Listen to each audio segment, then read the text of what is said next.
as a continent has now defined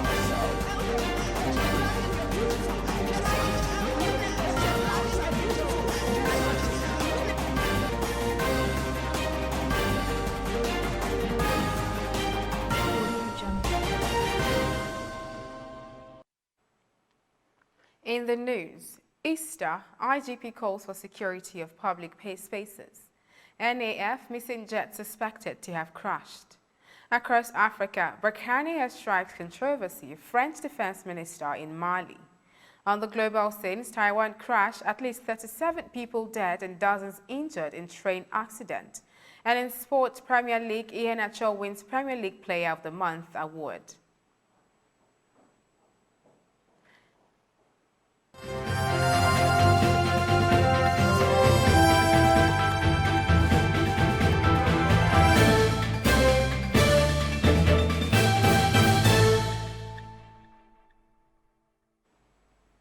Inspector General of Police Mohammed Adamu has asked for tight security of all public spaces and protection of national assets.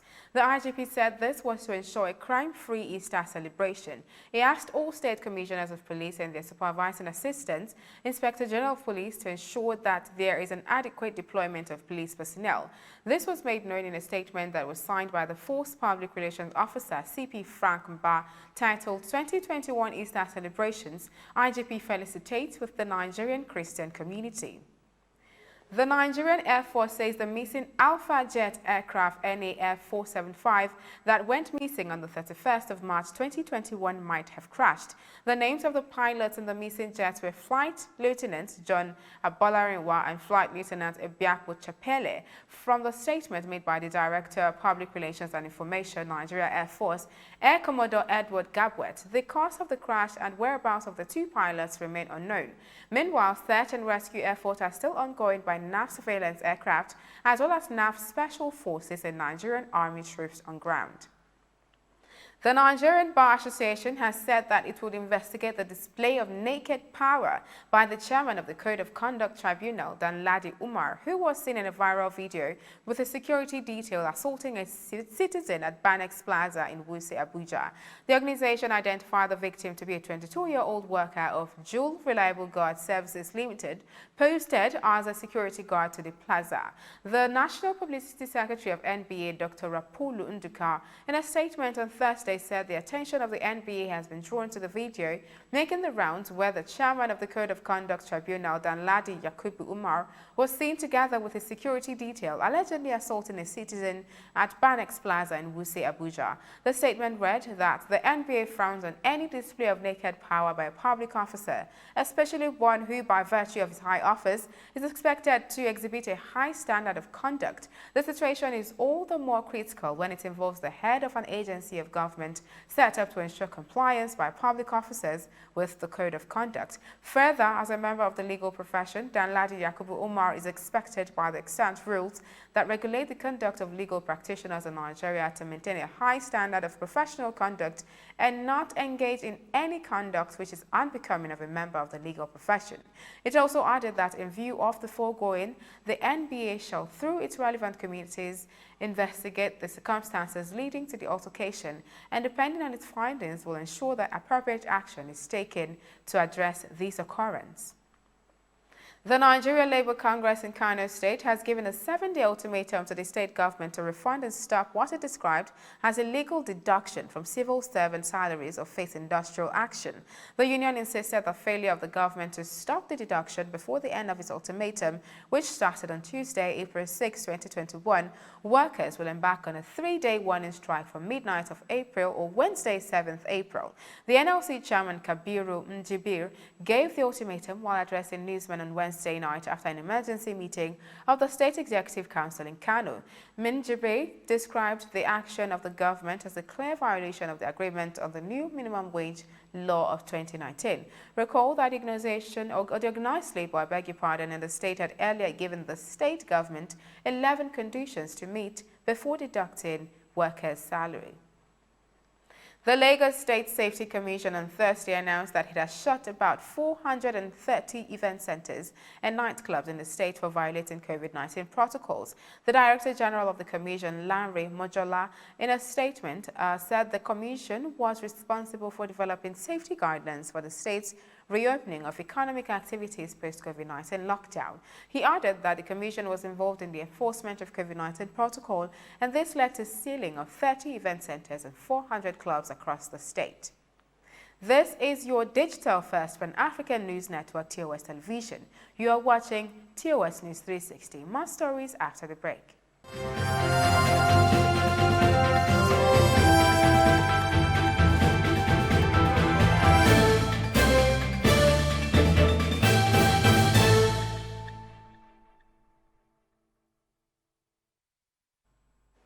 Officers of the Ogun State Police Command have rescued 3 victims of a kidnap syndicate. The victims were abducted along Seun Ajura Road on the Ogeri-Rema Road in Abafemi, Owode local government area of Ogun State. The police public relations officer in the state, DSP Abimbola Oyeyemi, who disclosed this in a statement on Friday, April the 2nd, also added that the vehicle of the victims was double-crossed at about 3 a.m. by some gunmen who dragged them into the bush while other passengers escaped. Multitude of traders took to the streets of Ibadan to protest against what they called invasion of their shops by men of the Nigerian Customs Service, who they alleged broke into shops at midnight to seize bags of rice. TOS News gathered that custom officers invaded the market around 1 a.m. in the morning. The protesters, who marched from the market to the state secretariat, also claimed that huge sums of money left in the stores were missing after the operation by the customs personnel. Executive Assistant to Governor Seyi Makinde on security matters, Sunday Odukoya, appealed to the protesters to exercise patience and enjoined them not to take laws into their hands, adding that the government is engaging the Nigeria Customs Service on the matter.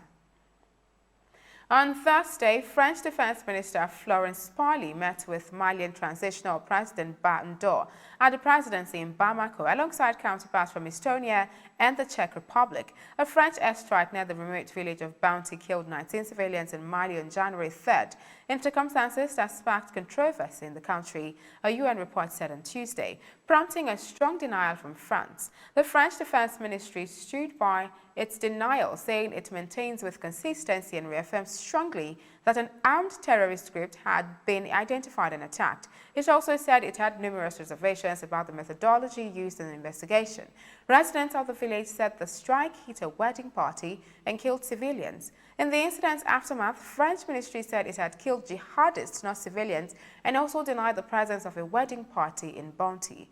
Parly stated that all the fundamental principles aimed at preserving civilians have been applied, and she strongly reaffirms that on January 3rd, the French armed forces targeted a terrorist group that had been formally identified as such. Also, that there were no women or children among the victims, and that the strike was intended to neutralize terrorist elements.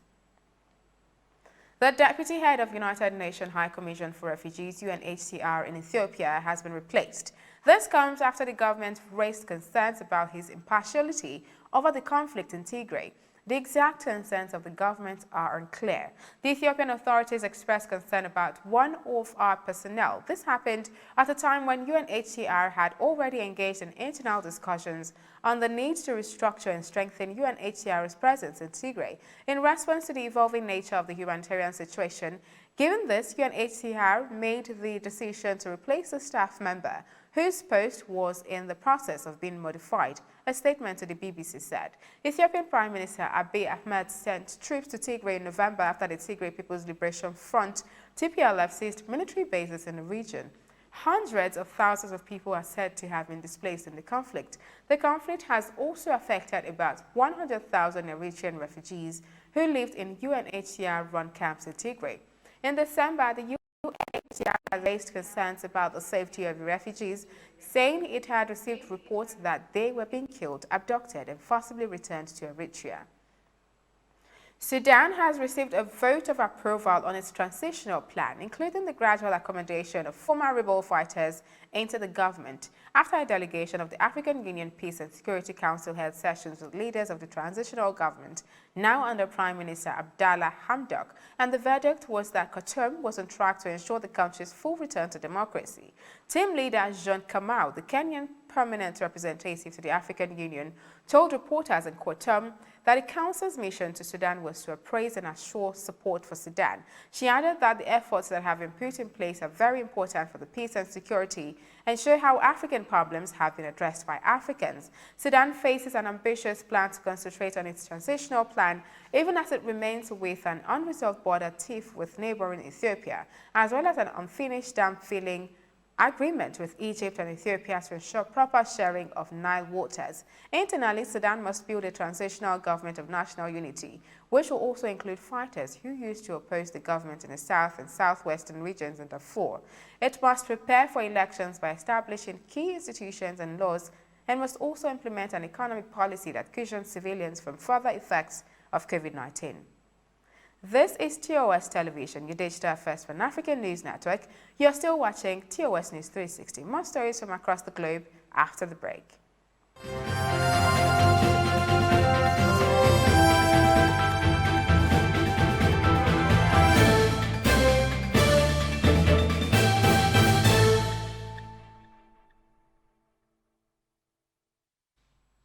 Welcome back. At least 34 people have died and dozens have been injured in a train crash near the Toroko-Jor scenic area in eastern Taiwan. Reports from local media said a truck fell from a cliff and landed on a rail, where a train carrying passengers smashed into it. According to reports, there were 350 passengers on the train when the accident happened. With much of the train still trapped in the tunnel, passengers who escaped were forced to scale doors, windows and roofs to reach safety. The crash happened on the first day of the 4-day Tomb Sweeping Festival, a religious festival that takes place annually. People travel to their hometowns for family gatherings and to worship at the graves of their ancestors. Taiwan's President Tsai Ing-wen said emergency services have been fully mobilized to rescue and assist the passengers and railway staff affected. We will continue to do everything we can to ensure their safety in the wake of this heartbreaking incident. The last major rail crash in Taiwan was in 2018, when a train derailed while rounding a tight corner on the northeast coast. The crash killed at least 13 people and injured nearly 200.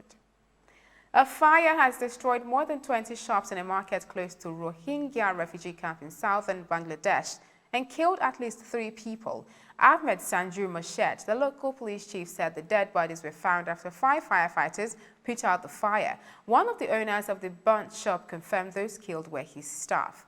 Mdadul Haki, an official with the fire service and civil defense, said it took more than 3 hours to get the fire under control. He also said there were several injured people. It was not clear how the fire began, but it started early on Friday when the refugees were asleep. This was after a devastating fire last month in a camp that killed 15 people, injured 560 people, and made about 45,000 homeless. The Bangladeshi government and aid agency announced that they started rebuilding the shelters after the massive fire of last month. Authorities have moved about 13,000 refugees to an island in recent months, promising them a better life. The island has been prepared by the government to accommodate 100,000 refugees. They also said their efforts to move more refugees would continue. Bangladesh has helped shelter more than 1 million Rohingya Muslims who fled Myanmar in 2017 in a major crackdown by the country's military. A service provider said the military ordered wireless broadband internet services be shut down in Myanmar as protesters continue to defy the threat of lethal violence to oppose the junta's regime. Hundreds of civilians have been killed in the protests since the February 1st coup, and protesters have used social media as a tool in publicizing the excess use of force by the military and to organize resistance to their rule. The military did not announce or explain its order to telecom firms to quote wireless broadband. Protesters shared radio frequencies, offline internet resources, and providers of text message news alerts to try to keep communications going. They also spread a call for a flower strike at bus stops where demonstrators killed by security forces had departed on their last journeys. In a report, New York-based Human Rights Watch said that Myanmar's military has forcibly made hundreds of people, including politicians, election officials, journalists, activists, and protesters disappear. They have also refused to confirm their whereabouts and allow them to see lawyers or family members in violation of international law. The crisis in Myanmar has escalated in the past week, both in the number of protesters killed and with military airstrikes against the people of Karen in their homeland along Thailand's border. And in business, the Nigerian Stock Exchange opened the month of April with a loss of 77 billion naira amid profit taking ahead of Easter celebrations. Specifically, the market's capitalization, which opened for the month at 20.4 to 8 trillion, dipped 67 billion naira or 0.33% to close as 20.361 trillion naira. The downturn was supported by investors' portfolio readjustment ahead of the first quarter earnings result. Also, the all-share index dropped by 128.39 points or 0.33% to close at 38,916.74 from 39,045.13 recorded on Wednesday. The market loss was driven by price depreciation in large and medium capitalized stocks, amongst which are Lafarge Africa, Zenith Bank, Stanbic IBTC, Guaranty Trust Bank, and NEM Insurance. First Bank of Nigeria Holding PLC has announced a profit of 89.7 billion naira for the financial year ended December 31st, 2020, indicating an increase of 21.8%. The company disclosed this in its 2020 audited result released by the Nigerian Stock Exchange on Thursday. The profit was higher when compared with 73.7 billion naira achieved in the comparative period of 2019. This is your digital first Pan-African News Network, TOS Television. You are watching TOS News 360. More stories after the break.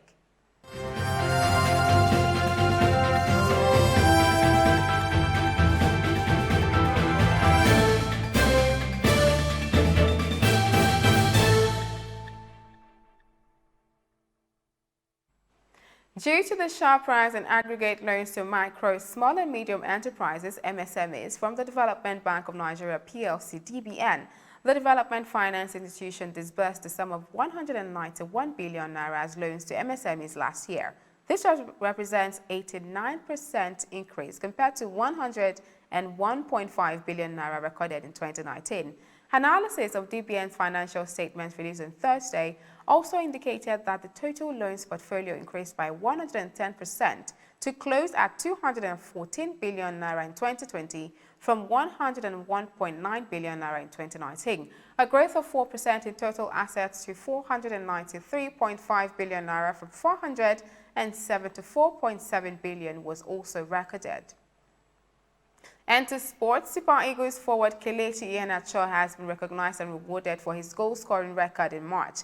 He was named the Premier League Player of the Month for March. The 24-year-old has joined JJ Okocha, Peter Odemwingie, and Odion Igalo as the fourth Nigerian player to win the monthly prize after he scored 5 goals in 3 matches in the month under review.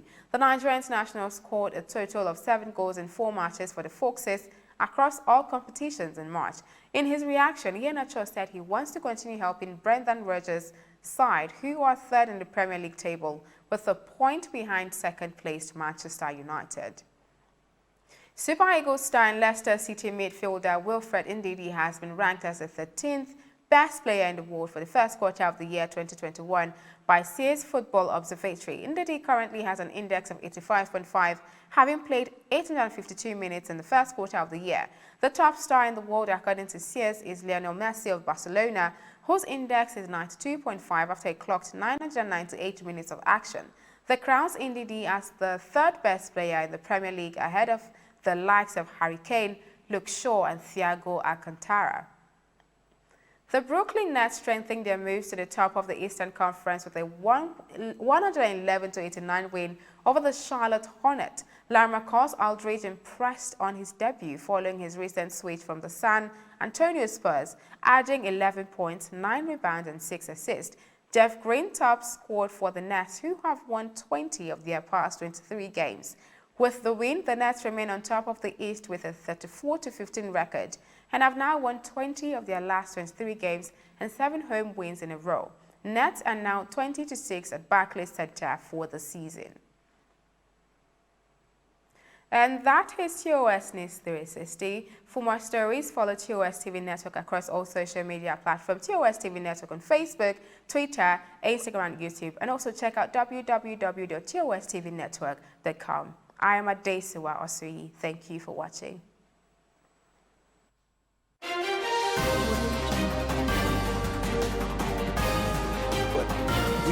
the continental technology